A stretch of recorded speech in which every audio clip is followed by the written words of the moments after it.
Good evening. Welcome to the Northwest Local School District Board meeting. Would you please stand and join me for the Pledge of Allegiance? I pledge allegiance to the flag of the United States of America and to the republic for which it stands, one nation, under God, indivisible, with liberty and justice for all. Thank you. Amy, would you take roll call, please? Mrs. Talby? Here. Mr. Gilbert? Here. Mr. Detzel? Mr. Heather? Mrs. Slatter? Here.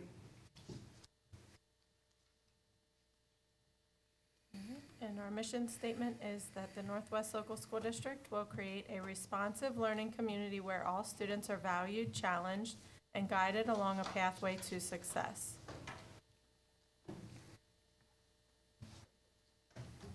And to approve our agenda for the evening, I need a motion and a second. So moved. Second?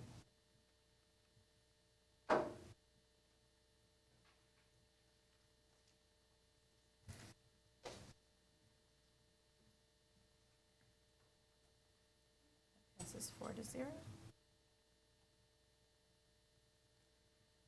All right, so tonight we start with a special recognition and two special presentations. So we're excited that tonight interim principal Matt Pining from Northwest High School and Northwest High School teacher Sean Gilland and coach Sean Gilland will present a award to Miss Ruby Rios of the Friends of the Athletes Award, also known as Miss Northwest.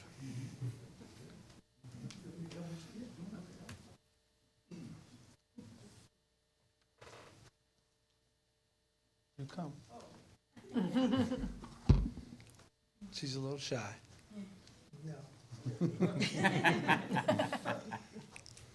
Good evening. My name is Matt Pining. I'm the interim principal at Northwest High School. It's a pleasure to be here this evening to recognize somebody who is absolutely a fantastic human being. I kind of wrote down a couple things here that I wanted to share with the board about Ruby Rios. She's nominated for the Dale E. Kramer Friends of Athletics Award because she's a friend of our athletes. She's an advocate of our athletes, a mentor to our athletes. She inspires our athletes. She's luminous, and by that I mean she's always giving light or uplifting our athletes. And finally, she's kind of like, for our Star Trek fans, she's our Yoda. She's who we go to when we need inspiration and guidance. And when you take all those descriptions of her, the first letter, all of those spell out family. And that's what she has become to our school. She is a member of our family and somebody that we definitely could not run the building without, and our kids could not come to school without seeing her every day. So she's well deserving of this award. So congratulations.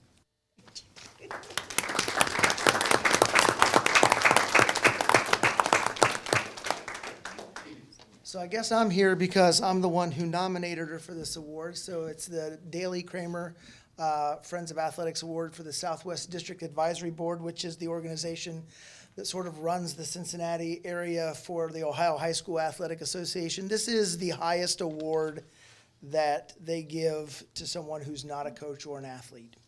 And I think rather than saying too much, I'm going to read the nomination letter that I sent to the Southwest District Advisory Board. From the day I arrived at Northwest High School 24 years ago and continuing today, Miss Ruby Rios has been the backbone of our school community. Her infectious laugh, big energy, and booming voice are as much a part of the Northwest experience as our fight song. She starts most days greeting the kids at the door, sometimes with a big hug, sometimes with a reminder that the dress code is enforced when you enter the building. She glides through the hallways at lunchtime, shooing kids off to the cafeteria or back to class. I am so sorry. After school, she attends extracurricular events almost every night. No one talks back to Miss Ruby. No one questions her. She just inhabits her space like everyone's adoptive mother. And like a mother, it all comes down to her love for Northwest High School. Dr. Steve Daly says about Miss Ruby is the rock that the Northwest community is built on. Her dedication, desire, and love for Northwest is unparalleled. From greeting our guests as they arrive to keeping stats at the scorer's table when she's needed to. She works concession stands. She coaches up kids to do the right thing. Ruby is always out there supporting her Knights. Miss Ruby is selfless and dedicates all of her time to support the staff and students of Northwest High School. There is no measure of what she has contributed and what she will continue to contribute, says her longtime colleague Shannon Bowling. Even Athletic Director Lee Johnson sees Ruby's enthusiastic support of Northwest High School as indispensable, saying, "I can truly say that it would be nearly impossible to get through an athletic event year without her work, her faithfulness, and her loyalty." Her legacy lives in the students she impacts, who also offer her high praise. My daughter, 2023 graduate Olivia Gillian, says, "There is no Northwest pride without the influence of Miss Ruby. When I began my wrestling career at Northwest High School, she attended every event and made sure I felt supported and loved despite the outcome of my matches." Current student athlete Michaela Brown smiles, recounting Miss Ruby's advice to her: "Do your best, not because your coach makes you, but because it's what you love." For Ruby Reyes, every moment is an opportunity to teach and to lift up the Northwest community. So deeply is her presence part of the Northwest experience that even people from outside of our school community recognize her contributions. Longtime track and field official and Ross Local Schools employee Mickey Geyer says, "Working for another school district, I am in awe of Miss Ruby. Anytime we play Northwest at Ross or at home, she is there to support and love her students. She deserves this award. It is my genuine honor to nominate Miss Ruby Reyes for the Daley Kramer Friends of Athletics Award. No one, not a teacher, not a principal, not a coach, no one gives more to the Northwest Knights than our queen, Miss Ruby Reyes."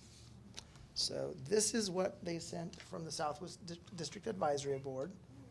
And we apparently have some flowers over here for you too. And we promised her she didn't have to say anything. Oh, Unless you want to. wonderful.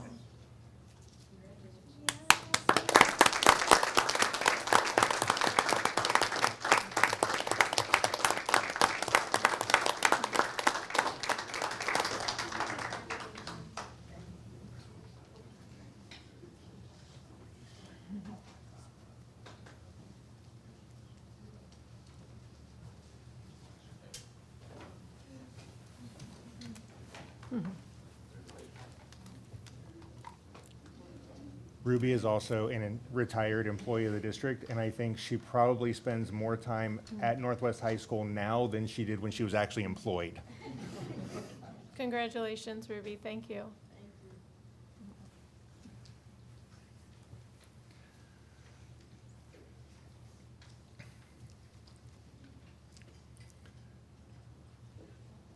All right, next we will move to a presentation for Colerain High School's Partners Club.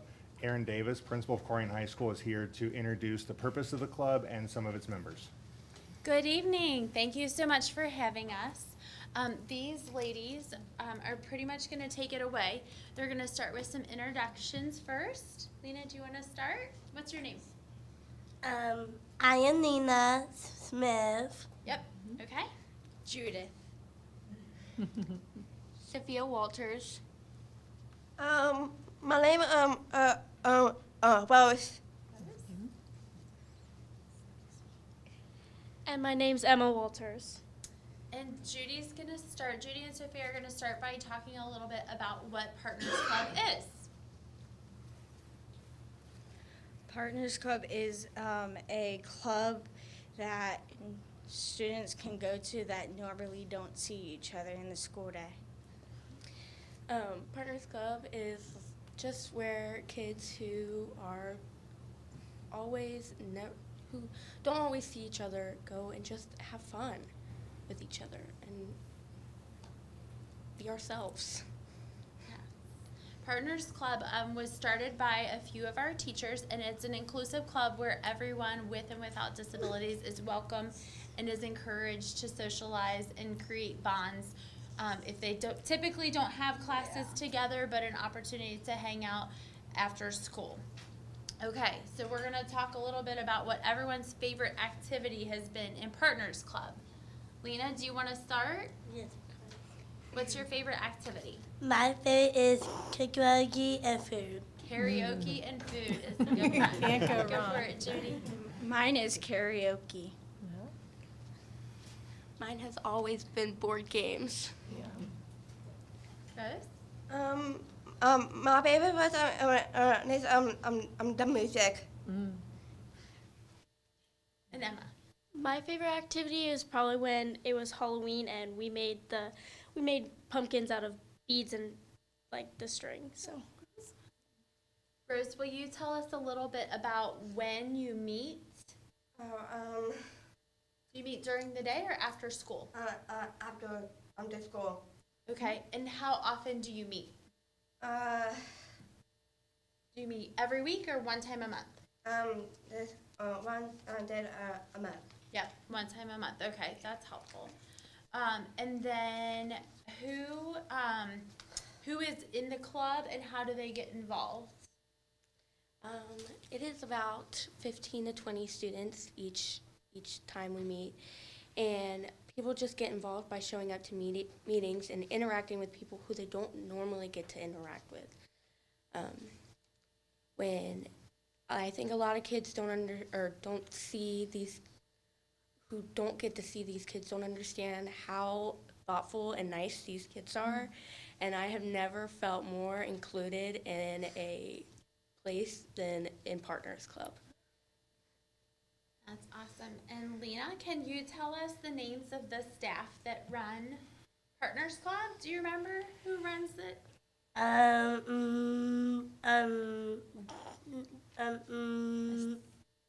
Miss Dent? Miss Deb, Miss Kenny, and Danielle. Miss Dent, Miss Kennedy, and Miss Danielle. So this is a club for everyone. Sophia is even off campus Butler Tech, so they meet after school and everyone is invited to their different activities each month. So, did anybody else want to share anything else about Partners Club and what you like about it? yeah, can I? Absolutely. I love coming to Partners Club, and when you interact with them, they're all very inclusive, and when you come in, they're all like, oh, come sit with me, and it's very good that we get to interact with these kids because it puts a smile on my face, and I know it's putting a smile on their face, too. Yeah, we've included a couple of pictures, but they have a very good time. Like they said, karaoke and having fun is their number one mission, for sure. We should have brought a So- karaoke machine. I know, yeah, we could have You could've karaoke'd it. sang. Yeah. I think that's all that we have. How Has many anybody kids else? are in Partners Club right now? It is, it's not real, every meeting is a little Okay. different. Some can come to others. So it's like 15 to 20 each time. Awesome. You guys did an awesome job here today. Congratulations. Excellent. Thank you so much. Thank you guys for being here. Great job.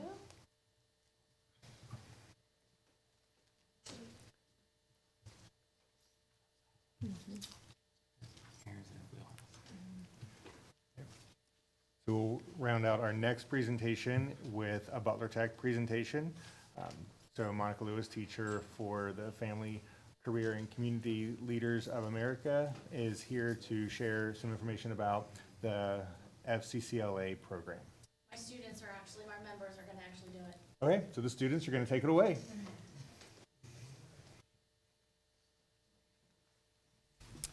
Hello, good evening. My name is Olivia Hallen, and I'm a junior at Colerain High School. My name is Imani Williams, and I'm a sophomore at Colerain High School.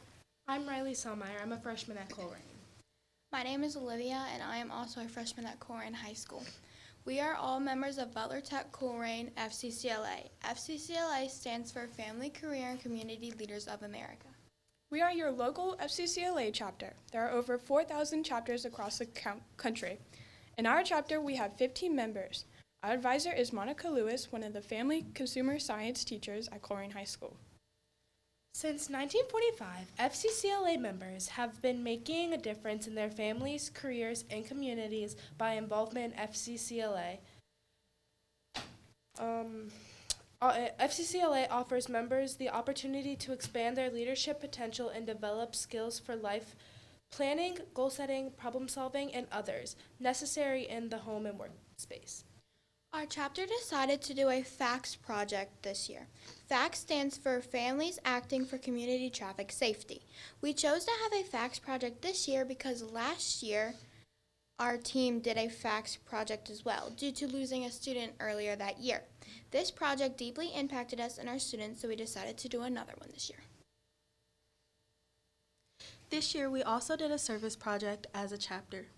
For this project, we partnered with Sun Ministries Food Pantry. We prepared birthday party in a boxes, and delivered them to the food pantry. To help with our projects, we partnered with Dave Fox, Precision and Machining Class, BPA, DECA, Coach Jeff Waltz, Unified Partners Club, Athletic Director Matt Stoynoff, and Sun Ministries Food Pantry.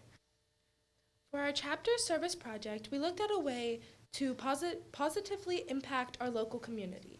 We learned that some families couldn't afford to celebrate birthdays, so we created Birthday in a Box. We came with a way for families to get together to celebrate by creating a birthday party in a box for anyone who goes to the food pantry. Inside of these boxes, you were able to find cake mix, candles, a birthday card, napkins, paper plates, party blowers, soda to substitute for the eggs and oil, icing, and birthday banners. It was all in an aluminum pan to bake the cakes in. What I took out of this project is that the kindness goes a long way. Just a little thing you do can spread positivity in an impactful way to just one person and can change their whole life. The most important part of this project for me was seeing the impact of helping those in need and knowing that our project is succeeding in our goals. Something I learned from participating in the service project was that small things can make a person's day so much brighter. Some people were worried that they would not be able to celebrate a family member's birthday.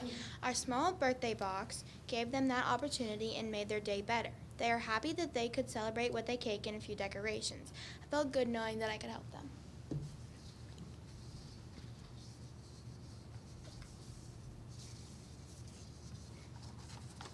For my FACTS project, we hosted drunk goggles simulations for the freshman health classes. One example of these simulations was that we had freshmen put on drunk goggles and walk on a road map to experience drunk driving and how it affected their control of their car. We also had tables at 2 basketball games and at lunch that had the same simulations. At each of the events outside of the health class, we enticed people to participate by offering raffle items that FCCLA prepared. They earned tickets for each activity they did. The most important thing I have learned from this experience is that there are so many people who don't know about the effects of impaired driving and the damage it can do to themselves and others. Helping Olivia out with her FACTS project was my favorite part of being an FCCLA. I got to see all the kids' reactions to having the goggles on, and it made a lot of people not want to drink and drive. My favorite part of FCCLA was helping my community out. I liked helping Montford Heights out with the Christmas shopping at school and Mumpkins pickup. I also liked seeing the special needs kids' face light up when we asked them to help us put the birthday boxes together. I really enjoyed socializing with the different people from different schools and hearing about other members' projects during competitions. One of my favorite things that I did this year with FCCLA would be competing at the state and regional competitions. During the competitions, I met a lot of new people and learned how to voice my thoughts and opinions. Overall, this experience was amazing, and I can't wait for next year. Thank you very much for taking the time to listen to us talk about FCCLA. We are happy to answer any questions you may have about FCCLA or our experiences in the club. Thank you. Great job, girls.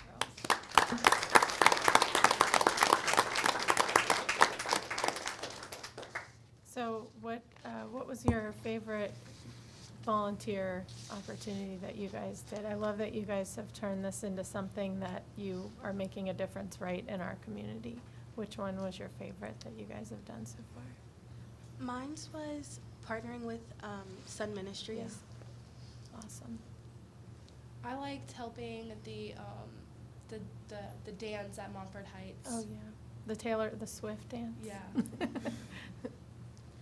I liked helping the Christmas shopping at school? I really liked the Mumpkin sale where we helped Montfort Heights and we organized and we helped deliver and put them in people's cars. Awesome. It's Yeah, really that's fun a to work lot with of work. everyone. Great. Well, thank you, girls, and good luck in Seattle. Can't wait to see how you guys do. Thank you. Congratulations. Thank you.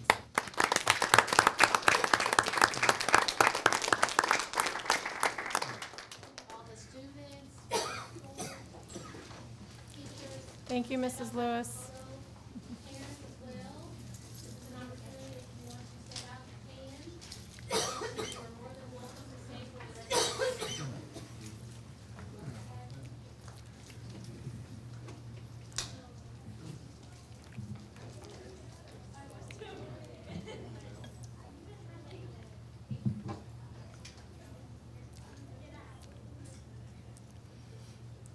All right, so it's always a shift to go from all that celebration to the actual business of the meeting, because those remind us of why we do what we do and the fact that we have students and staff who are using their time to create connections, to serve each other, and to serve the community is part of why we're here. So it's great to see that.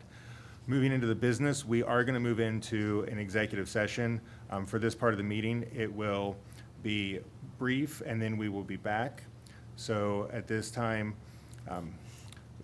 we would move into executive session to conference with an attorney concerning disputes that are subject to pending or imminent court action, and the superintendent recommends the board approve the motion to move into executive session as listed. So moved. Second?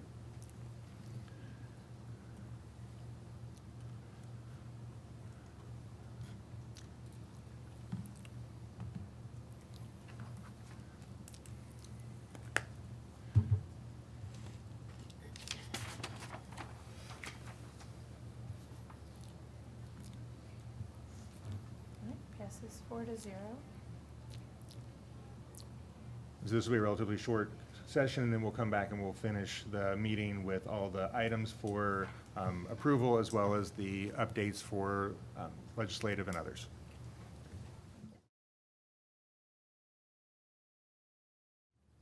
Our student achievement liaison report. Yeah, we've got some really good things to celebrate this time. Our Northwest Local School District wants to recognize 104 middle school students who made exceptional progress from fall to spring on their MAP scores in reading and math. The progress they made put the students into the 99th percentile nationally for their growth, which is pretty impressive. At those schools, Colerain Middle School had 25 students that were in that group. They want to extend special congratulations to Althea Cloyd, Raheem Brown Jr., and Sawyer Mays for their exceptional progress in both those areas. Pleasant Run Middle School had 50 students who qualified in that region, which is again remarkable. And they want to extend special congratulations to Kenneth Gilbert III and Zayante Smoot for their exceptional progress in both math and reading. And then White Oak Middle School had 29 students who qualified in either math or reading. So that's exceptional improvement. So congratulations to those students, their teachers, and the families of the students, because it's definitely a group project to get that happening. So we're very proud of that. Colerain High School would like to celebrate 5 students who have made the highest honors of summa cum laude. To get this award, you have to have a cumulative grade point average of 4.5 with a very rigorous coursework schedule. And not only are these students very good academically, but they're also involved in activities, whether it be drama, music, sports, community service. So these are really excellent students, and their names are Brady Bigner, Eli Elias, Lydia Manus, Clara Stamper, and Alexandra Zamora Gerdes. So what an excellent high school career. Can only imagine what they're going to do in their next stage of life, because they are definitely well prepared for it. Northwest High School has 2 exemplary students they'd like to celebrate. These students received 7 local scholarship awards, plus many other collegiate awards or scholarships. These 2 students are Caleb Jones and Shakila Graham, and they were celebrated at Northwest Seniors Honor Night. So they too, again, sound like they're very well prepared for the next stage of life. Colerain Elementary School would like to celebrate their entire 5th grade class, not just for their achievements this past year, but for their achievements throughout their elementary school career. These students will obviously go on to middle school next year. They will be recognized at their May 21st assembly, and then the following day, the PTA has a special party for them at the place where they can skate and play games. So congratulations to them, and we hope they're all set for middle school. Montford Heights Elementary would like to celebrate a super duper bookworm. Eloise Lecker has received the Ohio Education Library Media Award for Southwest Ohio. To get that award, you have to show enthusiasm for reading, not just for yourself, but to try and get other members of your school involved in reading. You have to read on a voluntary basis. You need to use the public library and the school library. And she is a very avid reader, and she's involved in her school book club and really enjoys some lively discussions about books. So, again, she's an excellent role model for the other students. You know, as we all know, reading is definitely a vital skill in life, but what an excellent lifelong hobby that lets you continue to grow, learn, and experience new adventures. So hopefully she rubs off on all her other classmates, and they all take on that love of being a bookworm too. Taylor Elementary would like to recognize their kindergarten students who have done a tremendous job in their math scores. Originally, in the spring, they were at 70th percentile on their math assessment. They have increased that from fall to spring to 89th percentile. So that, again, is a huge growth, and they got to celebrate that on May 3rd with their families and the staff, and just enjoy their success. So that is a wonderful achievement as well. Houston Early Learning Center has 140 preschoolers that are graduating onto kindergarten, and they are ready to conquer the world with very good academic skills, and we can't wait to see what they do next year in kindergarten. We'll move on to athletics now, and we have an outstanding athlete at Colerain Middle School who received the Greater Miami Conference Champion in the high jump, clearing 5 feet 2 inches, and she also was the winner of the long jump with 16 feet 7 inches, and her name is 8th grader Avery Bolden. So good luck to her next year. Hopefully she continues in track and field in her high school. She's a state champ too this weekend. Was she? That's excellent. And then Colerain High School would also like to celebrate some athletic students who have signed on for collegiate sports. We have Will Fry, who will play basketball at Thomas More University. Bryce Sears will participate in wrestling at Mount St. Joe University. David Lane will be headed to Anderson University to run both cross country and track. Elijah Washington will go to Indiana Wesleyan University for football. And Dylan Lloyd will play baseball at Hanover College. So we wish them well in their college sports and also in their college academics. White Oak Middle School would like to recognize 2 8th graders who are ranked in the state level for track and field. First is Jada Diawara. Jada ranked 6th in the 200-meter hurdles and 9th in the 100-meter hurdles. And then we have Mayar Jackson, who ranked 27th in the 100-meter dash. So congratulations to them, and hopefully they also continue on with that when they reach the high school level. Struble Elementary had 150 students, staff, and families can participate in the final mile of the Flying Pig Marathon. Now, in order to do this, these kids got up early and came to school and did 25 practices of running a mile before school started. So that's pretty impressive in and of itself. Then they went to the Flying Pig Marathon, which with other schools across the city were also there. But 4 Struble students were elected to carry the United States flag or the Ohio flag during the performance of the Star Spangled Banner. So that was a pretty exciting honor for them, and we're just very proud of them in the work they did to get into that competition. Pleasant Run Elementary in the area of fine arts had their community night in April at Northwest High School. They had a very great turnout.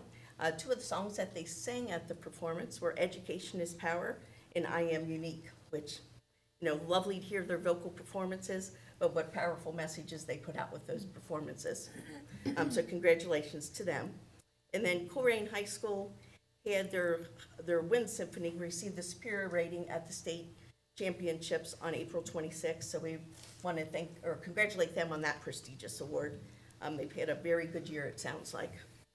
And then as far as citizenship, Pleasant Run Elementary would like to acknowledge and recognize Olivia Brooks and Ricing Deal II for their Night Pride Award of recipients. As you remember, Pride stands for Pride, Respect, Integrity, Dependability, and Excellence. And these 2 students have created a positive learning environment at the school and have been able to promote the core values of the school. And they will be honored tomorrow night at 6 p.m. at an honor ceremony. So congratulate them for being beacons of light to their whole school community, and hopefully they continue on to let their light shine and model good behavior and positive environmental choices. Our last one is community service for Colerain High School. And we had 4 students from Colerain High School that committed themselves to the military on May 3rd. And that just really makes my heart beat. I'm so proud of them for being patriots who have elected this wonderful opportunity to serve our country. What a selfless choice they have made. 3 of them have chosen to participate in the National Guard, and that is Joseph Benson, Marcus Bias Jr., and Teresa Coffey.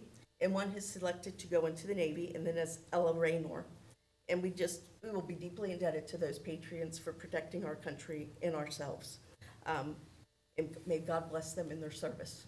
And that's all our achievements tonight, and that was quite a bit of them and quite a variety of them, and much to be proud of. Great job. Congratulations. Thank you.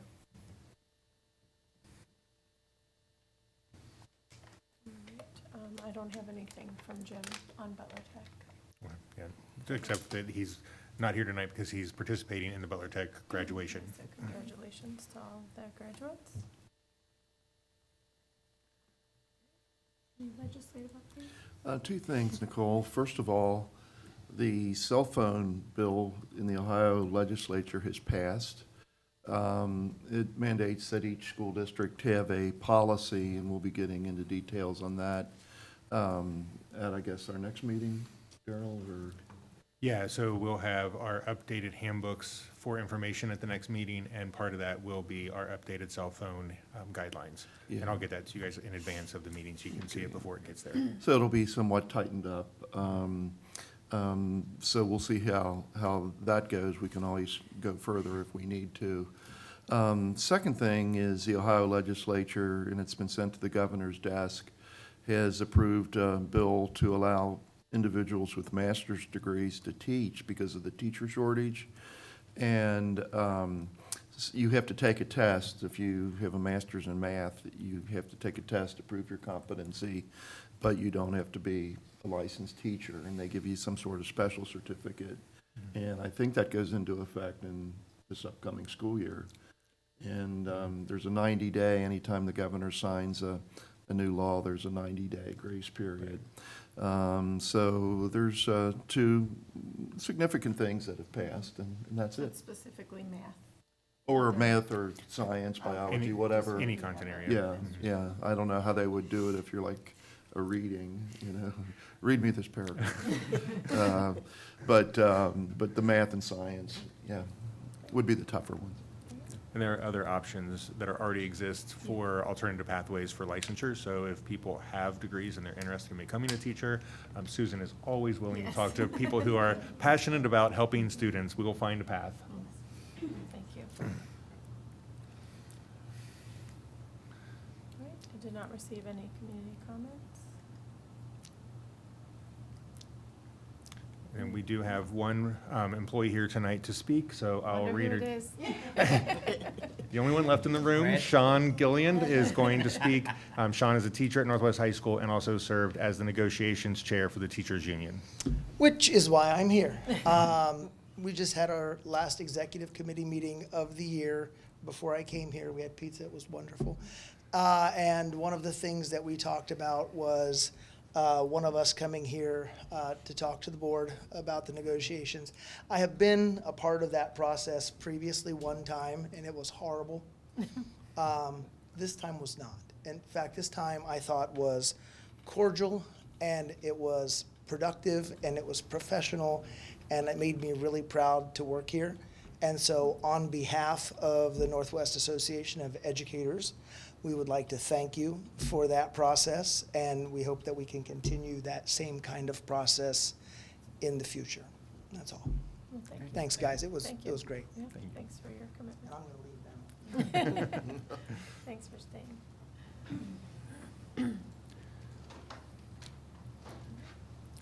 All right, so moving into the consent items, we will start with human resources. We seek your approval for the following: 3 retirements, 20 resignations, 1 revised date, 8 change in status, 9 initial appointments, various supplemental items, the approval of teacher, classified, and administrative contracts, the resolution of job abandonment, and the approval of the NAE master contract, and the approval of a settlement agreement and release. We have several donations tonight. We have Miller Transportation donating money to the Colerain High School music departments. The NFL Play 60 donated software and gym supplies to Struble Elementary, Pleasant Run Middle School, and Colerain High School. Johnson Electric Supply Company donated money to Montfort Heights Elementary for outstanding lunch balances. The University of Michigan donated money to the Colerain High School class of 2024 for survey participation. Roger Davis and Francis Farmer donated money to the Colerain High School for outstanding lunch balances. We also have some vendor contracts tonight for Title I services, special education, Hamilton County ESC annual contracts, PBIS awards software, and for Rumpke. So with that, the superintendent recommends the board approve the adoption of the consent items as listed. So moved. Second? Any questions? I do have a couple questions. On the personnel, why are, some of them are labeled personal and some are labeled position elsewhere? What constitutes that? Just because I know some of them, when I'm looking at them, they're not what I think they are. So it's, when employees give us the resignation, we use the reason that they provide. Okay, thank you. And then we have 75 plus listed as volunteer coaches on that list, or strength coaches, volunteer. So this is at the point in the year where we start getting ready for next year, so it's really making sure that we have everything in place for next year. Okay, so they're not yet getting paid. Correct. But they're volunteering over the summer with their Correct. programs. Okay, great, thank you. Okay. And then we have, I saw a lot of things with Hamilton County. Have we ever thought about bringing those in-house? I know we have it was a coach, parent outreach. Are those things we could look to be doing within the district instead of paying outside resources?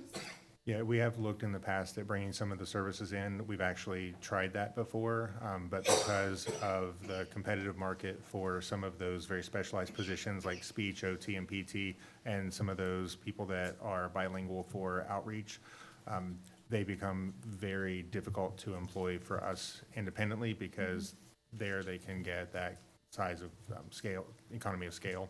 So we've tried that in the past. We've actually done some of our own hiring for those positions, but they typically haven't stayed. They've been a year and then they've jumped. So They haven't been sustainable. Those are full-time within our district? Not always. Some of the positions are part-time because they split between multiple districts. So our departments that contract with the county meet with the county supervisors and figure out the amount of service we need based on the students we have and the service that's needed in each building. And so sometimes it's one person in the district, but they might be split between multiple buildings. Sometimes they're split between us and other neighboring districts. Okay.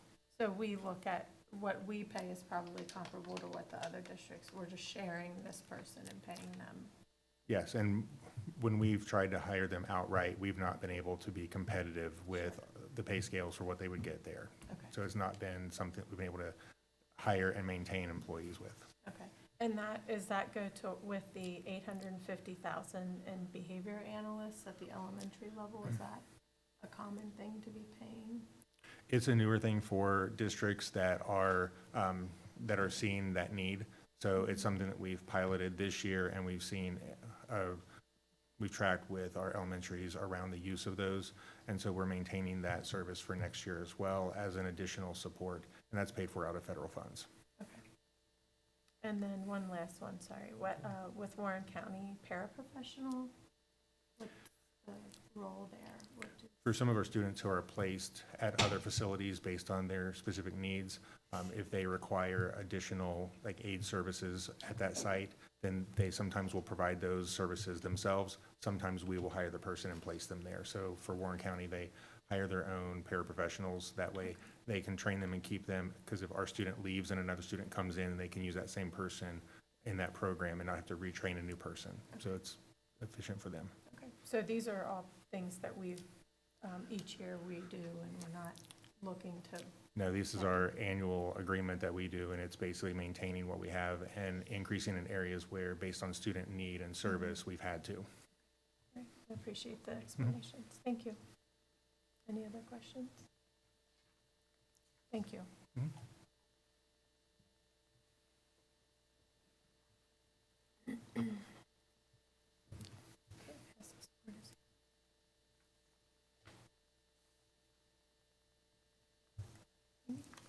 Good evening. First, I'd like to ask the board to approve the regular meeting minutes from April 15th, as well as the special meeting minutes from April 29th. We have our April financial report. Our all funds balance was $94 million. Our general fund unreserved balance was $27.5 million. Our revenues year-to-date are at $93 million, or at 89% projected for the year. And our expenditures are at $111 million, or at 82% projection through the year. Our weighted average investment return is 4.37, and our list of monthly bills are our routine monthly bills, as well as we had Colerain High School scoreboard installation and some auxiliary and grant fund payments. We also have the minute certificate as approved by the Hamilton County Budget Commission from our March temporary appropriations, or quarterly appropriations, and we have our resolution accepting amounts and rates. So annually, we accept the amounts and rates to certify to as set by the Hamilton County Budget Commission, so that they can then collect the taxes next year. Our general fund is at the 20 mil floor. Our permanent improvement fund is at the 2 mils that we in prior years passed to put into the PI fund. And then our bond for our master facilities bonds that were passed at 2.82 mils are down to 1.75. So with that, I ask the board to approve the fiscal consent items as listed. So moved. Second.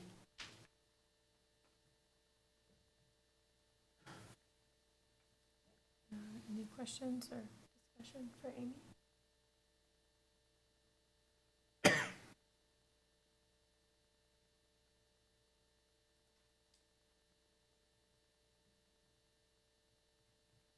This is 4-0. Thank you, Amy. Thank you. So next, we have a transfer of a parcel and a consolidation. So this basically, Colerain High School right now is 5 unique parcels of land. This will, this resolution will combine them into one parcel.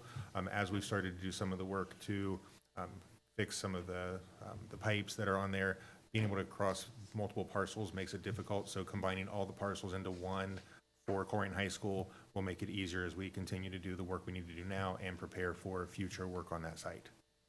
So with that, the superintendent recommends the board approve the resolution transferring one parcel and consolidating 5 into one as listed.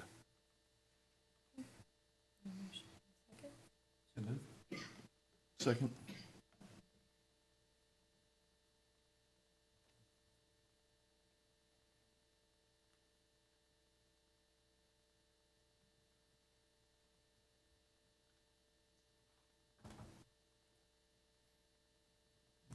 Passes 4-0.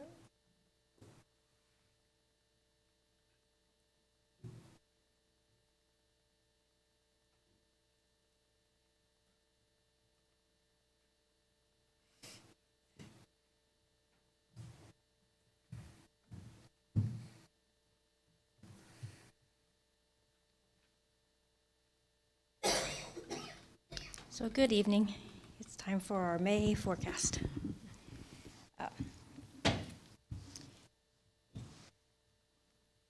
So as we're getting ready to end 2024 and celebrate our graduates next week, We are also ending our kindergarten year of 2037.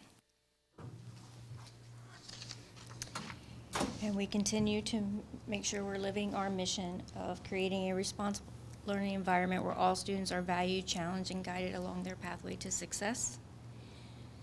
And we use the strategic plan, including financial stability, as our pillars to drive all our decisions that we make as a district. So with the financial stability, we are encouraging continuous communication to make sure our community understands how our schools are funded, how we spend our funds, and what our needs are as a district. We also align our district resources to our instructional priorities, and we have that transparent funding cycle that we continuously inform and talk to our community about. In the state of Ohio, the state requires local communities to fund their local public school district for basic education, and then they require anything above basic education as well as infrastructure to be 100% locally funded. With the foundation formula, the state looks at the capacity of a local school district, the community, and for our district, the state requires 70% to be funded by our local community, and then the state pays the difference, or the other 30% for basic education. So it's not a matter of if a public school needs funds, but it's a matter of when. As a district, we not only create plans to sit on a shelf, but we're continuously planning. We're looking at ways that we can dig deeper and look long-term to make sure we're planning not only for today, but also for the future. And we are looking into how this information affects our day-to-day operations. For our financial stability, we do careful monitoring and control of our expenditures. We look for cost savings measures and economies of scale, and we need to make sure that we stay in compliance with local, state, and federal laws and guidelines. When we look at our expenditures, we're making sure that we're authorizing our expenditures based on our planning, our forecasting, and our benchmarking. So when we're talking about planning as a district, we want to maintain our community partnership that says we are not going to grow our operations more than 3% annually, that we maintain 60 days of cash balance, that we have a levy cycle that is 5 mills and a 5-year rolling levy cycle, and we are aligning our resources to our instructional priorities. When we're looking at forecasting, we do our November and our May update 5-year forecast. We have a textbook replacement schedule, we have a bus replacement schedule, we have a technology replacement schedule, and now we have a capital maintenance plan. And when we're looking at benchmarking, we want to make sure that we're spending at least 70% on instruction and no more than 10% on administrative costs, which include not only administrators, but also any office and supports staff. We look at class size targets and a staffing plan. We have a per pupil or a per staff budget allocations, as well as some of our budgets are based on square feet allocations for things like utilities and cleaning schedules. And last year, our instruction was 72%, our operations were 21%, and our admin was 7%. So we do have a resolution of financial parameters as well as community partnership. This was first passed in May of 2019, and we renewed it in November of 21 and again in November of 23. It caps our operations at no more than 3% growth. It has a continuous commitment to increasing student achievement, and also tells the community that we're going to maintain their investment in their facilities and technology. When it comes to our facilities, we still have 6 buildings that are over 50 years old and need to be replaced. We need safety and security upgrades. We have a requirement that any renovations that we are to do to our buildings require us to bring the building up to ADA compliance. We had $46 million in deferred maintenance, of which we've used $6 million from the ESSER funds to upgrade our HVAC. And our middle schools are over capacity, using all the additional spaces for instruction. So what have we done to address our deferred maintenance? We have created this year a capital maintenance Improvement Fund.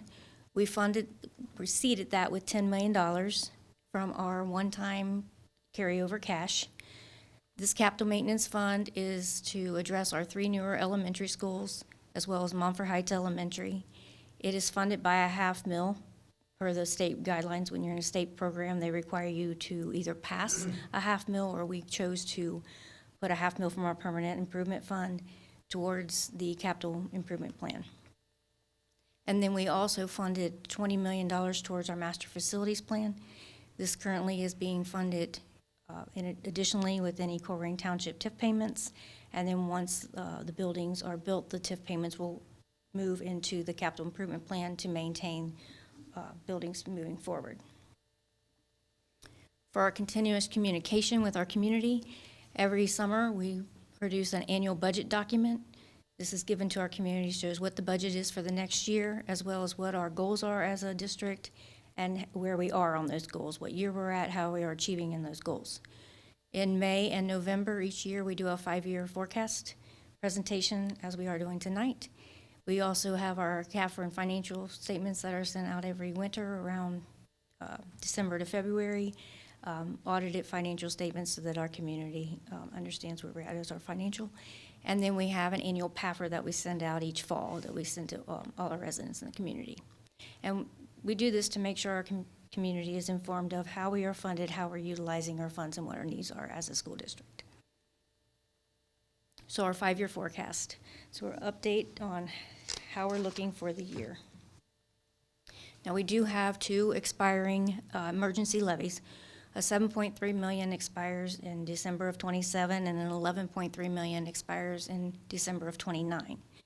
Without renewal of these emergency levies that we are currently using for day-to-day operations right now, we would either have to reduce operations or renew these emergency levies. But the operational impact on our financial stability. So in our revenue, about 59% or 60% of our revenue comes from local property taxes. A third of our budget comes from the state. So we're not quite to that 70% that the state is requiring, which shows you that we're not fully funded for basic, but we stretch our dollars to achieve even the things that are above basic.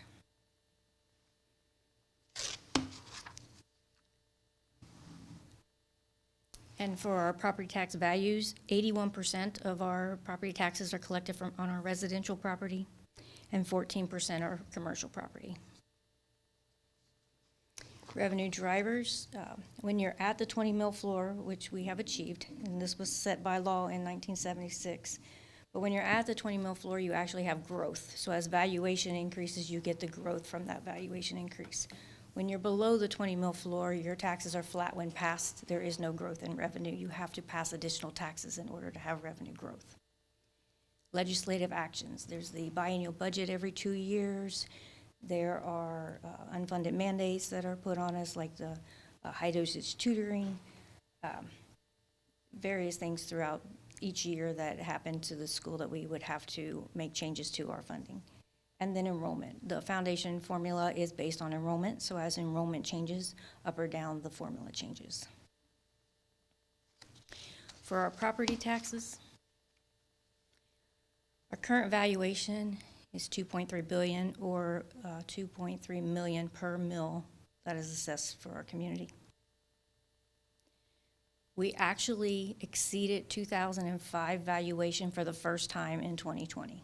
This was because of the Great Recession. In 2008, our property valuation decreased below 2005 values, and we were just finally climbed back up 2005 values by 2020. And then we know the 2023 reappraisal that just happened. Our next update is in 2026. It's every 3 years. It's either update to current sales or a revalue of all properties. So for our real estate taxes, we're currently at the 20 mil floor for residential. That rolled back from 21.95 with the new valuation increase. Our commercial is at 26.59, but the full voted is at 55.45. So that is what our community has passed for the district. As I said before, with the 20 mil floor, we do get growth. And we're currently collecting 56 million, or an additional 6% increase for this year. For personal property taxes, our valuation is at 84 million. This is collected at the full value of the 55 mills. We get about almost $4.5 million, and this had a 6% increase for this year. Personal property tax valuation depreciates over time, so when they do upgrades, that's when the valuation starts to increase. As far as our state funding goes, with the Fair School funding formula, it has a 6-year phase-in, and we're currently at 50% phase-in for the school funding formula. So right now, the state is funding $2,600 per student, and locally we're paying $5,400 per student. We're collecting about $26 million from the state, and that's a 12% increase from last year. That is because we went from a 33% funding to 50% funding, as well as they went from funding it at 2018 base costs to 2022 base cost. Our unrestricted revenue is required to be at 70%, but as our tax values go up, our state funding goes down. So we're currently funded at 32% state funding, and it is projected to go down to 17% by the end of the 5-year forecast. For restricted aid, we collect about $6 million in restricted aid, which is a 19% increase for this year. We get about $4 million from our DPIA, or economically disadvantaged, to help with poverty, safety, and mental and physical supports for our students. We have success and wellness funds. They're about $900,000. That is restricted for mental and physical supports. We have about $300,000 for gifted identification and services, as well as about $200,000 for our English language learners' identification and services. And then for our property tax, the state does property tax credits, which they pay for homeowners 10% on their property, 2.5% for the acre your house sits on, as well as homestead exemptions for individuals, seniors over 65, and other income eligibility requirements. After 2013, the state eliminated tax credits, so these do not count on our 1 mil continuing levy was passed in 2015, as well as our emergency levy in 2019. We collect about $5.8 million a year from the state. And then on our other revenue sources, things like donations, tuition from other districts, interest, rental income, as well as our Green Township TIF and our Medicaid and E-rate prior year reimbursements, we get about $12 million a year in that. That's our revenue. And then when we look at our operations or our expenditure side, public entities have about 80% of their businesses' salaries and benefits. We're coming in about 76%, so a little lower. But our purchase services, so things like the Hamilton County contract that you were just talking about a little bit ago on the services for related services, tuition, utilities, about 18% for that. And our supplies are usually around 3%. This year it has climbed up to 4%, but that is a state grant that we received. We have to report it as revenue and expense, so it increases our expenditures as one time and it comes right back out. So to make change with supplies is difficult. It's 3% of our budget. Expense drivers are inflation, as we know, but we do have that 3% cap. So as costs go up, things that we're able to do scale back in order to maintain that 3% growth. Special education is a large driver in costs. As students are identified or even move in with needs, we have to meet those needs, and so those costs do continue to increase. And poverty, students in poverty have more needs than ours do, other students. So for our personnel services, we spend about $59 million, or about 57% of our operating budget. And the retirement and benefits on those wages are about $20 million, or about 19% of our budget. For our purchase services, our utilities are about $1.8 million. We do have a budget based on square feet, so it's about $1.40 per square foot that we allocate and then monitor and budget. Our special education programs and related services are about $10 million. This does not include our personnel for special education. These are all the related services and tuition in addition to our personnel, and that has increased 24% this year. We have repairs, we have professional services such as legal and security, which we did increase our security services this year. Property and vehicle insurance, our homeless and foster transportation, this is an unfunded mandate. When it first started, we were at $300,000 and we're up to $1.5 million, and it continues to increase. And sub-services this year was $1.3 million in total in sub-costs. Sorry, that was about $18 million of our budget, or about 18%. So our supplies and materials, these are our student and teacher instructional supplies and materials, as well as custodial cleaning and health and hygiene products. Our maintenance parts, transportation parts, fuel, tires. It's about $3.6 million, or 4% of our operating budget, and again, typically it's about 3% without the additional grant from the state. Capital outlay, we spend about $200,000, or less than 1% of our budget on capital outlay items, and these are for technology replacements, sometimes bus purchases if it's not all covered in our permanent improvement fund, as well as repairs and maintenance. Most of our repairs and maintenance are paid out of our PI fund, which is also where our capital maintenance fund is for our 3 elementaries and Montford Heights Elementary. Our other buildings, we have an $800,000 budget for the other 6 per year to try to maintain those buildings. For our other expenditures, auditor and treasurer fees increased as property taxes increased. So the county sends the bills out and collects the property taxes in order to send to the school. So they collect a fee on that, and as the amount they collect increases, so does the fee. We have our annual financial and compliance audit, as well as awards and memberships. We spend about $1.4 million, or about 2% of our operating budget, and the majority of that, about 1.2, is from the county, their fee. Our other financing uses, this is our transfers and advances out. We do our transportation transfer for athletic programs in January each year of $60,000.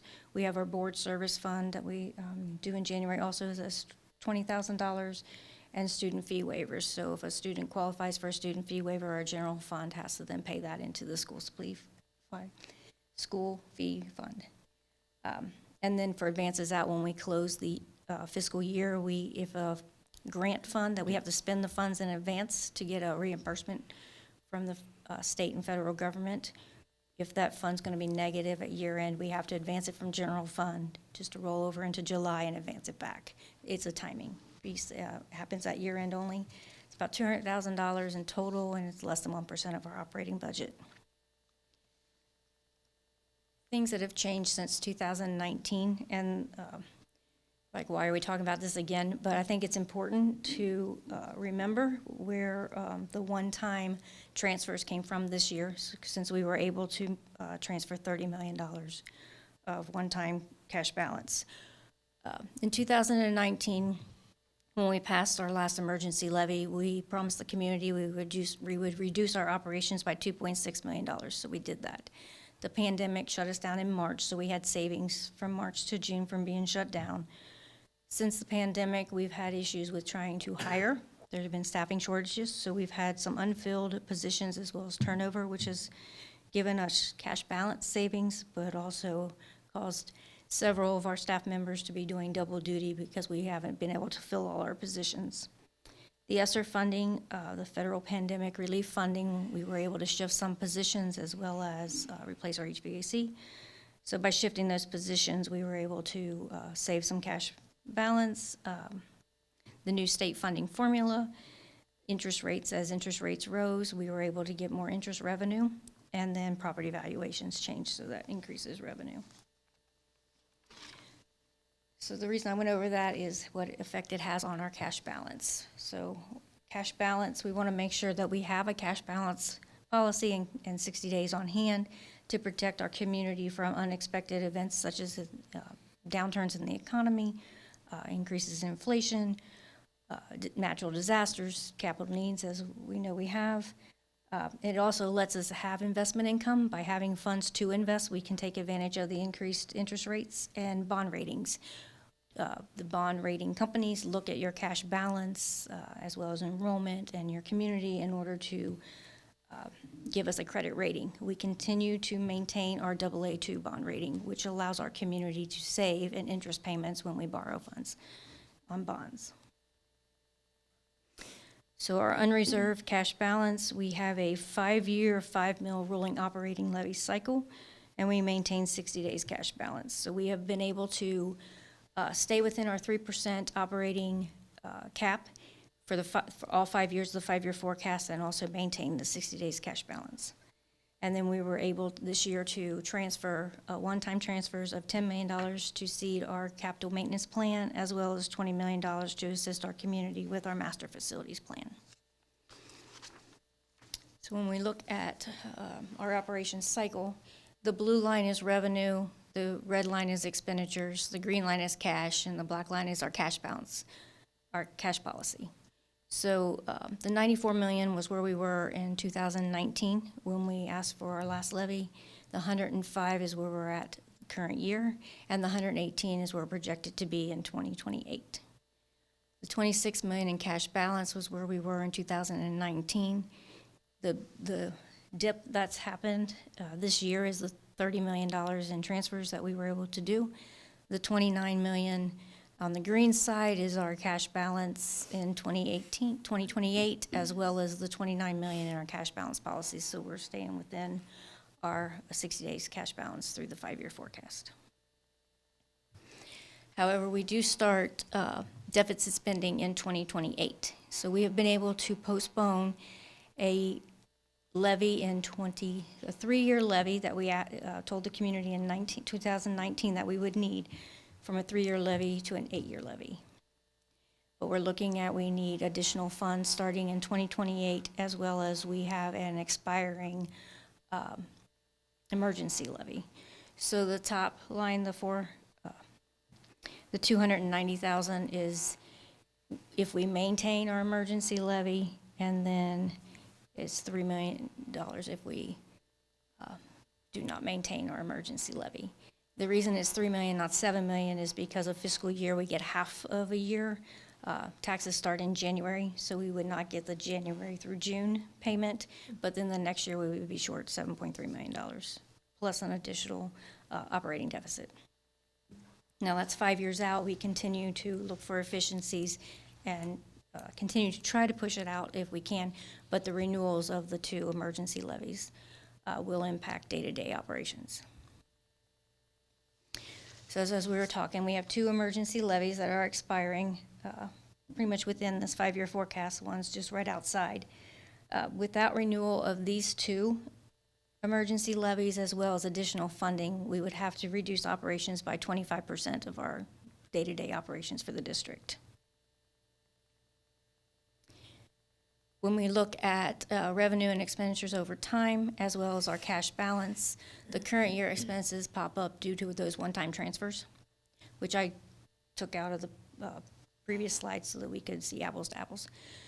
But this shows those one-time transfers, and then you can see over time as expenditures grow compared to revenue that stays flat, or now that we're at the 20 mil floor, a growth once every 3 years. We currently looking at needing additional revenue in 2028, as well as we have 2 renewals that we need to be thinking about, either renewing or reducing operations. So in order to maintain our financial stability, we want to create a strong foundation of financial stability that ensures an optimal learning environment for all of our students.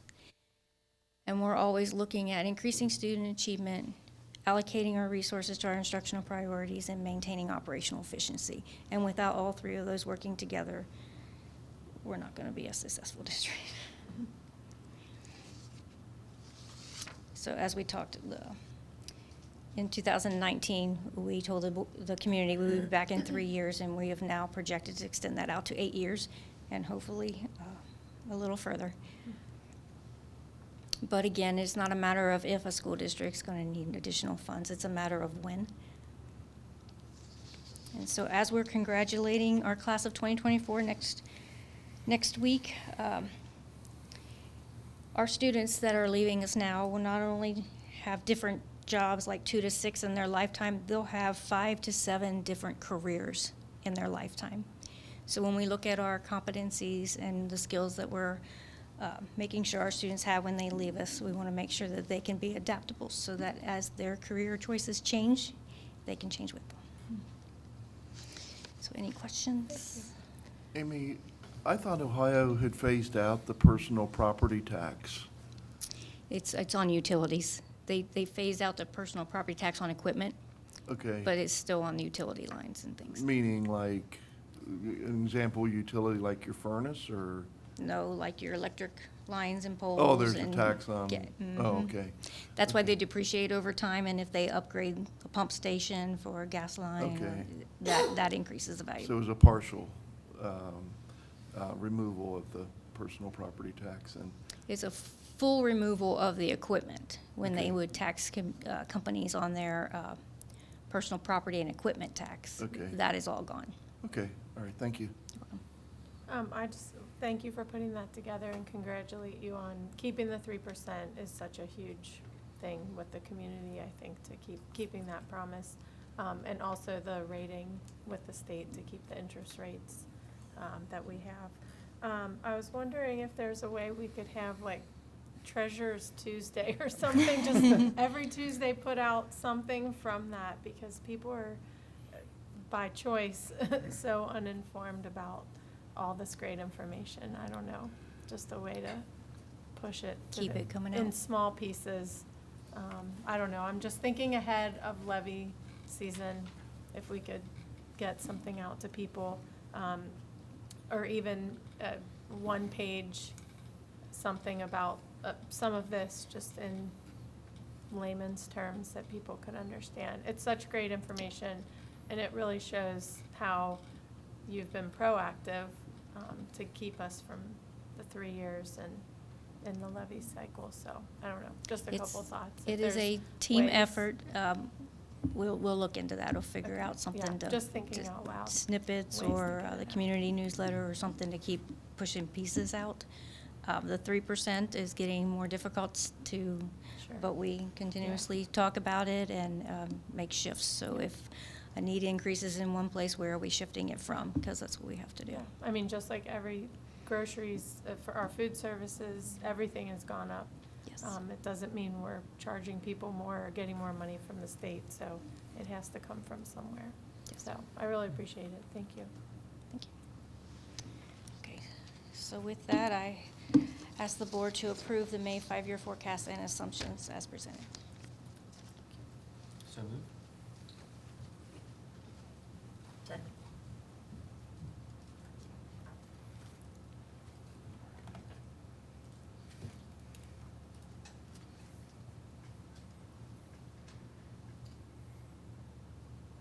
Passes 4-0. Thanks, Amy. Thank you. And last, I have the, it's May, you get to hear from me tonight. The temporary appropriations for fiscal year '25. So all of our buildings, departments, everybody district-wide has submitted their budgets and been approved. Those budgets were put into the forecast and forecasted forward to stay within all of our parameters and benchmarks. And in order to start operations on July 1, we need to have passed temporary appropriations, and then we'll bring back permanents in September. So with that, I ask the board to approve the $147 million all funds temporary appropriations for fiscal year 2025. No motion in a second. So moved. Second, Any questions on the appropriations?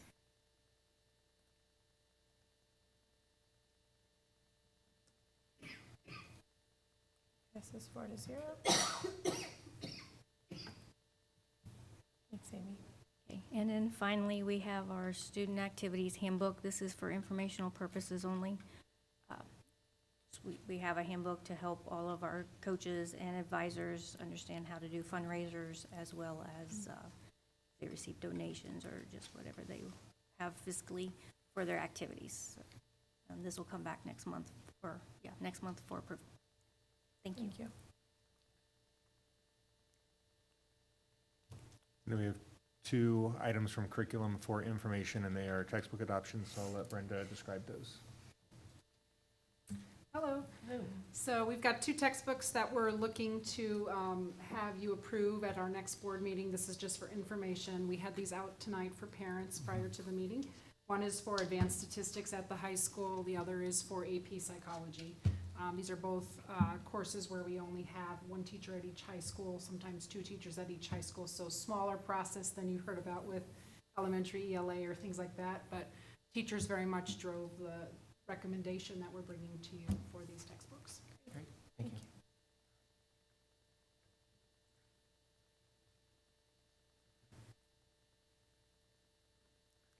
All right, and then just some updates tonight. One is just to acknowledge that by policy, we are required to be part of a business advisory council, so we choose to be part of the Hamilton County Business Advisory Council.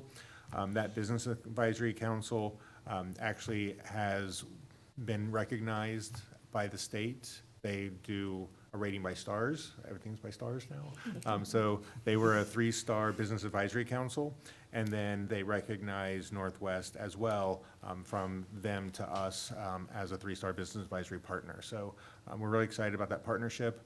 We are using that to really drive some innovation around some lunch and learn, some partnerships, some high school internships. So really taking kind of the need where Butler Tech can't fill everything and really bringing some of that to us where we can give kids some of those experiences. So Emily Domlinger has been the person who's been leading that. Our high schools have counselors and our high school admin who also sit on that council and go to those meetings to develop the strategies around how to continue to bring businesses and education together. So we're really excited about that.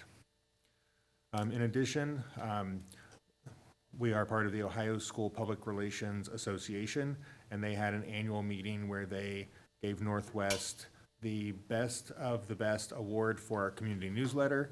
They gave us a mark of distinction for our Welcome magazine and community newsletter, and a mark of excellence for our recruitment videos and our PAFR report that Amy mentioned as part of the forecast. So we continue to try to find ways to engage and educate the community around what we're doing in the district. Amy mentioned graduation next week, so just want to reiterate next Tuesday and Wednesday graduation. It is at Northern Kentucky University at the Truist Arena, formerly BB&T, but we will be down there. We typically try to stay at Millett Hall, but because of some things that were happening at Millett, we were not able to get it this year, so we will try to get there again next year. But just some things to know before you go to graduation. There's one way in, and so please make sure that people are aware. We're used to one way into Oxford, but getting into the parking garage, there's one way.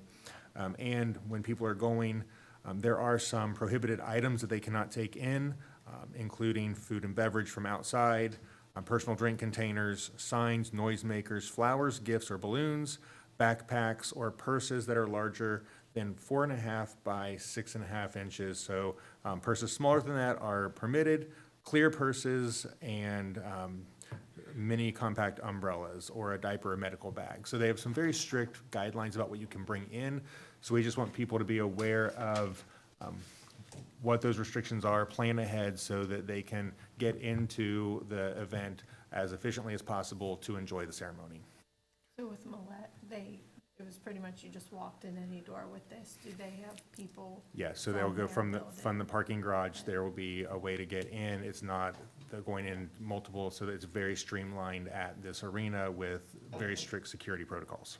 Thank you. We also have a couple of hiring events. It is that season where you see on the agenda a lot of turnover with people shifting and moving. So we have on June 5th and June 12th from 11 to 1 here at our central office for any non-licensed positions, so any non-teaching positions. We are interviewing on the spot. And a special event on June 26th from 11 to 1. This will be at our transportation office. And we know that sometimes it can be intimidating because you see the buses and they're really big and intimidating on the road. But if you've ever thought about driving a bus, please consider going to that event. They will have buses in the parking lot that people can actually get in, sit behind the wheel, actually do a little bit of driving in a very contained lot where it's very safe. Our supervisors and OBIs will be there to make sure that anyone who wants to take their try at a bus can do so in a very safe and controlled manner. I can't say safe and controlled enough. But if you've ever thought about, doing that as a job, it does offer some flexibility because you have some routes in the morning, you have routes in the afternoon, but you do have some time in the midday. So it does, for some people's schedule, work very well. So we would encourage people to consider those hiring events. The other thing to just kind of talk about and make people aware of is over the weekend at Corrine Elementary. We talk about Corrine Elementary and Corrine Middle a lot from a facility standpoint because of how old they are. We've had an issue this year where we had, we have a boiler that uses steam heat for those two buildings, and we've had issues with that over the course of the winter to keep that up and running. Over the weekend, we did have a section, if you're at Corrine Elementary, and it's the old main entrance that's right at the corner of Springdale and Pool, and we did have a section of bricks that fell off of the wall. So the bricks are held there by some pinning that is there. Over the course of the life of the building, those anchors rust, and so the bricks actually just crumbled away from the building over the weekend. We have had engineers out looking at the site today. There are other areas that are in need of some attention. The building is safe structurally, so the walls are not going to crumble. The brick facade is what is crumbling. It is structurally safe, however, falling bricks are not safe. So people will notice that scaffolding is going to go up around the building. It is the big heavy-duty scaffolding with the awnings over it, so if anything falls, it gets caught on that scaffolding. There will be tunnels that will be scaffolding tunnels that people have to walk through to get into the building.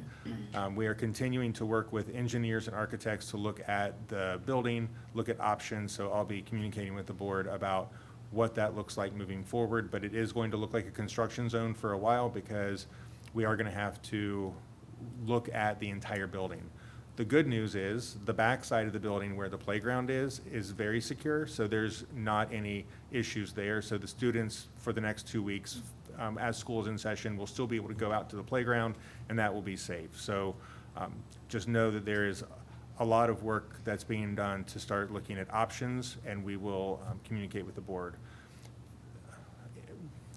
Previously, when we've had the bond issues fail, we've had the boiler issues, we've already been looking at some contingency plans, like what happens if we have an issue at a building that is a catastrophic failure before we can have it replaced. So we've already been putting some plans around that together. This is accelerating those plans, so more information will come to the board as we continue to work on those plans because, you always hope that you have more time, but sometimes time is not our friend. So we will continue to update everyone as we move forward. But the building is structurally sound. It is just not safe with falling bricks. So that scaffolding will be there. But the building is safe, and students are able to continue to go to school there and be on the playground. But there are some structural issues we're going to have to talk about. So just an FYI. And that's it. Thank you. Chris? Nicole, just one thing I wanted to bring up. I wanted to thank the AMVETS Post 1988 in Montfort Heights for its $3,000 contribution to the Colerain Boosters for the new athletic training facility. Check was made out to them, and I had breakfast with one of the people who's behind the program to build the new training facility, and they have about a third of the money they need. So there's still a long way to go. If anybody cares to write a really big check, see me after the meeting. But $3,000, the guess is it's going to be around $750,000. And that's it. Thank you. Nancy? I've just really enjoyed the presentation from the FCCLA and the good work that they're doing out in the community. And also the Partners Club was refreshing to hear about, and a nice opportunity for the students. Again, just reiterate what you said, Nancy, about the students that came today. And also Ruby, I was hoping that she would get up and speak, or we could talk to her for a little bit, because I can't imagine the number of students and staff that she's impacted over the years is just awesome. So thank you to her and the Partners Club. And then also thank our building staff and anyone here also, and the teachers for their quick action last week when the bomb threat came in, and just how quickly people had to react and take every time as serious as possible. So thank you to everyone that stepped up, and that is not something that you hope will happen during the day. But and then congratulations to all of our graduates, and look forward to seeing those next week. Thank you.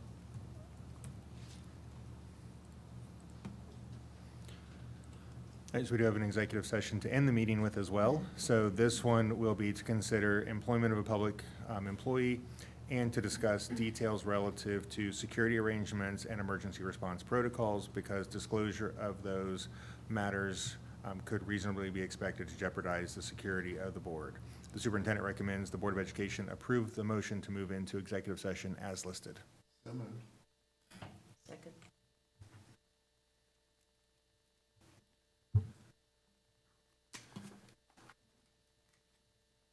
Passes 4-0, so we will move into executive session. When we return, no further business will be discussed. Thank you.